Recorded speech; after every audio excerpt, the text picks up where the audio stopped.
Deccan news today में आप सभी का स्वागत है। देखिए हमारी आज की खबर। बरकतपुरा वागी रोड प्रभाग क्रमांक 18 में आज आमदार आनंद पाटिल बोंडारकर ने किया दौरा। 2 दिन से लगातार बारिश के बाद पूरग्रस्त इलाकों का अंदर जो लोगों के नुकसान हुए इसका जायजा लेते हुए आज वागी रोड सारा मस्जिद का भी जायजा लिया। लोगों ने इनसे की मांग कि जल्द से जल्द पानी का आउटलेट का जो भी रास्ता है, यहाँ से पानी निकासी के लिए काफी तकलीफ होती है और हर साल इसी तरह से पानी लोगों के घरों में और मस्जिद में भी आ जाता है। खुद आनंद पाटिल बोंडारकर ने मस्जिद में जाके जायजा लिया। इनके साथ शहर प्रमुख तुलजेश यादव और शिवसेना के कार्यकर्ता आरिफ खान पठान, शेख ख्वाजा, समाज सेवक सैयद फहीम भी मौजूद थे। और आनंद पाटिल बोंडारकर ने दक्कन न्यूज़ टुडे से मुखातिब होकर क्या कहा, देखिए।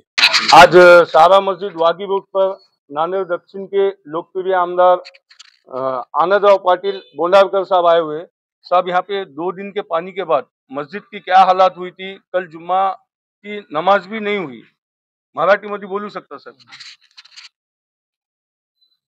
सततच्या दोन दिवसापासून नांदेड शहरात नसून जिल्ह्यामध्ये मोठ्या प्रमाणामध्ये पाऊस झाला।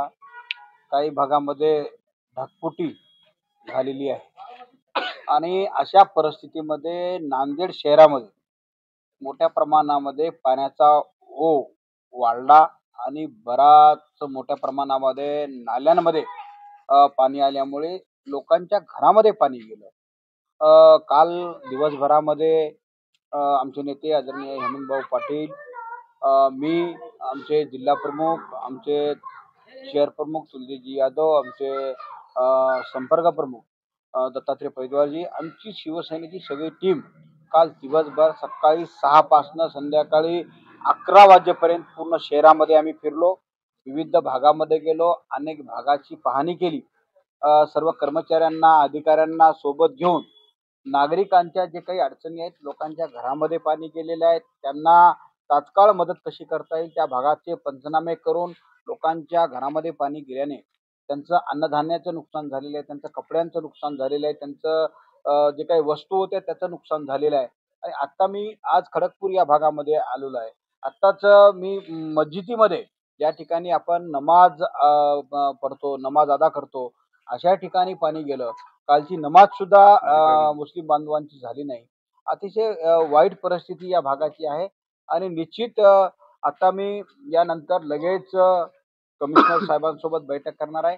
या भागाचा जो पाणी जातो त्याचा फ्लो कुणीकडे आहे, ते फ्लो कशामुळे रुकलेला आहे, ह्या सगळ्या बाबीची चर्चा करून जे काही पुढच्या वेळेस पाणी राहणार नाही, पाणी थांबणार नाही, मस्जिदीमध्ये पाणी जाणार नाही, यासाठी काय उपाययोजना करता येतील ही उपाययोजना आम्ही निश्चितपणे अधिकाऱ्यांना सोबत घेऊन मी करणार आहे। आमदार साहेब, प्रत्येक वर्षी या मस्जिद मध्ये पाणी जाते आणि या भागाची सर्वात मोठी मस्जिद सारा मस्जिद आहे आणि इथे नमाज पाठ करायला, नमाज पढायसाठी मुफ्ती नेमणूक केलेली आहे।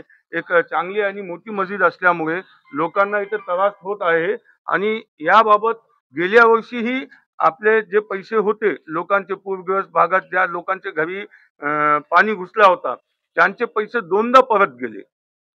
आणि तेही पैसे आजपर्यंत लोकांना भेटले नाही, तर नवीन पैशाची काय आस प्रशासनाकडे ठेवाव, या विषयावर तुमचं काय बोलणं आहे सर? नाही, बरोबर आहे। गेल्या वर्षी सुद्धा मोठ्या प्रमाणामध्ये शहरामध्ये पाऊस झाला आणि गेल्या वर्षी मोठं नुकसान झालं होतं। आता त्याचे पंचनामे झाले, लोकांना पैसे पण आलेले आहेत, त्याची यादी पण आहे, परंतु काय टेक्निकल इश्यू आहे ते मी बैठक घेऊन मी ते सॉल्व्ह करायचा प्रयत्न करणार आहे, जेणेकरून लोकांना गेल्या वर्षीचे पैसे तात्काळ मिळाले पाहिजे। आणि या वर्षी पण मोठं नुकसान लोकांचं झालेलं आहे, लोकांच्या घरांना पाणी गेलेलं आहे, ते सुद्धा पंचनामे करून तात्काळ मदत लोकांना कशी करता येईल यासाठी आम्ही काम करतोय आणि ते निश्चित लोकांना मदत होईल या दिशेने लवकरात लवकर आम्ही ते प्रयत्न करणार आहोत। या मस्जिद विषयावर माझा एकच बोलणं असं आहे साहेब, की इथून पाणीचा आउटलेट जर तुमच्या मार्फत किंवा तुम्ही सांगून जिल्हा अधिकारी किंवा अतुल सावे साहेब पालकमंत्री किंवा एकनाथभाई शिंदे यांना सांगून कोणताही पत्र देऊन इथला काय तर मार्ग तुम्ही जर काढले साहेब, तर लोकांसाठी एक मुस्लिम धर्मासाठी एक चांगला काम म्हणून होईल साहेब। 100% खरी गोष्ट आहे।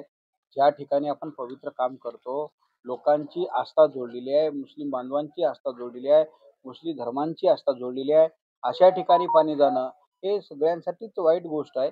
आपण पुढच्या काळामध्ये आज आता जे 2 दिवसाखाली जे घटना झालेली आहे, मोठं पाणी या भागामध्ये आलेलं होतं, तर हे पाणी पुढच्या वेळेस येणार नाही.